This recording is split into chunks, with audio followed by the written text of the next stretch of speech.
Game of Thrones. The release date of A Knight of the Seven Kingdoms finally confirmed.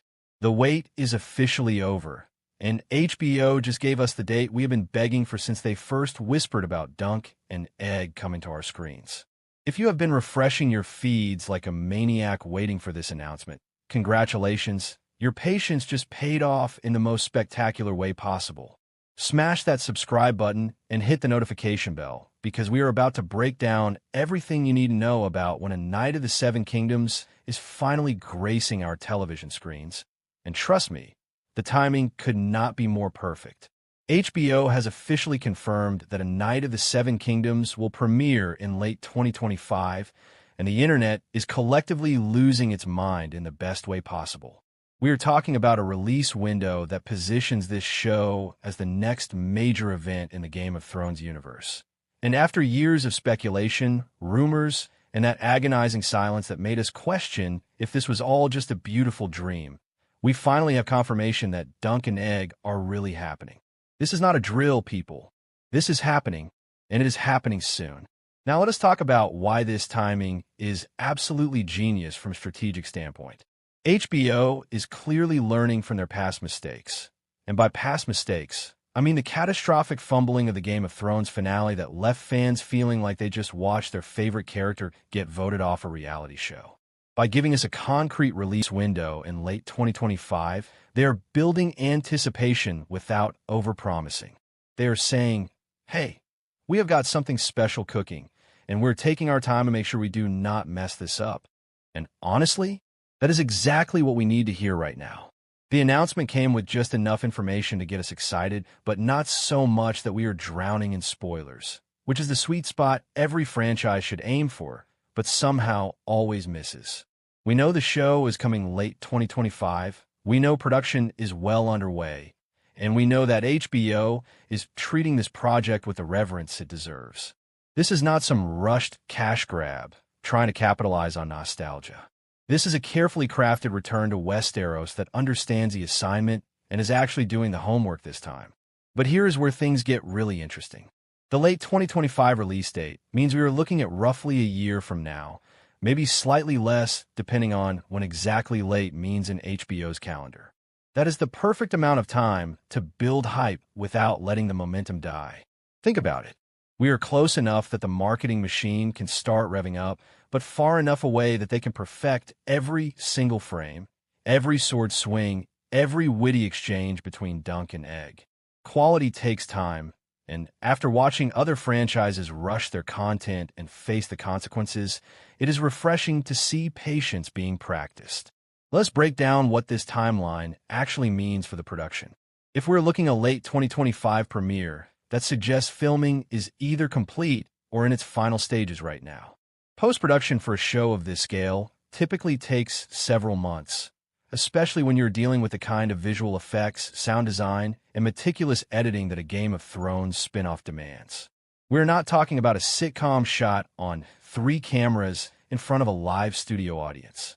We're talking about epic battles, detailed costume work, and cinematography that needs to make every frame look like it belongs in a museum. The confirmation also tells us something crucial about HBO's confidence in this project. They're not burying it in a random month hoping nobody notices.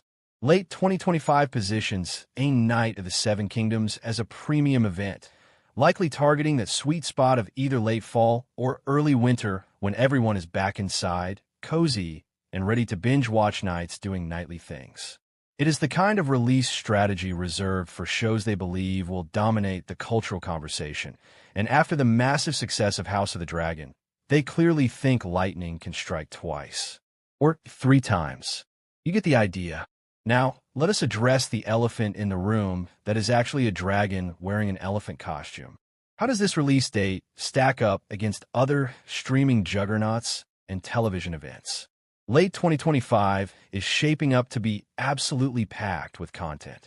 Every streaming service is throwing everything at the wall to see what sticks, and HBO is strategically placing their bet on Westeros, pulling audiences back into that medieval fantasy world we cannot seem to quit no matter how many times it breaks our hearts. It is like that ex you keep going back to because the good times were really good, and you're convinced they have changed this time. The announcement timing itself is worth examining.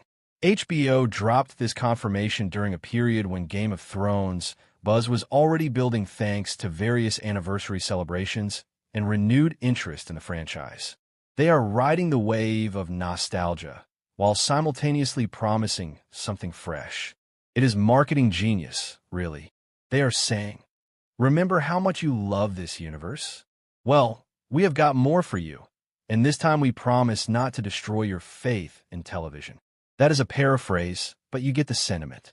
What makes this release date even more exciting is what it means for the broader Game of Thrones universe.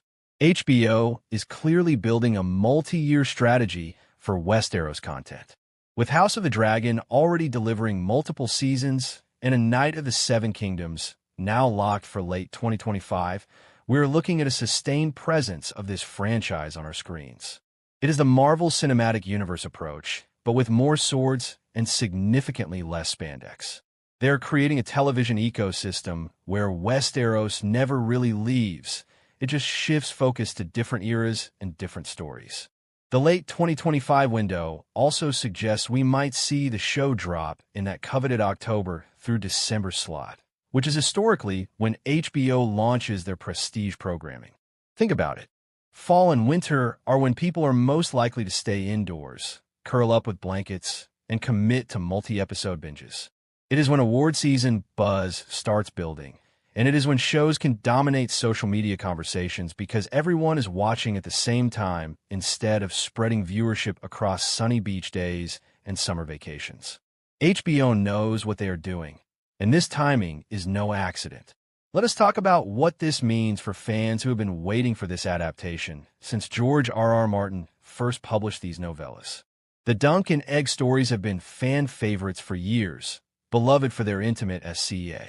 The countdown has officially begun, and late 2025 cannot get here fast enough. We are talking about approximately 12 months of anticipation, speculation, and obsessive analysis of every tiny detail HBO decides to share. Mark your calendars, set your reminders, and prepare yourselves for the return to Westeros that focuses on honor, adventure, and the unlikely friendship between a hedge knight and a secret prince. The date is confirmed, the excitement is real, and the Game of Thrones universe is about to remind everyone why it dominated television in the first place. Thanks for watching, and may your wait for late 2025 be filled with patience and minimal spoilers.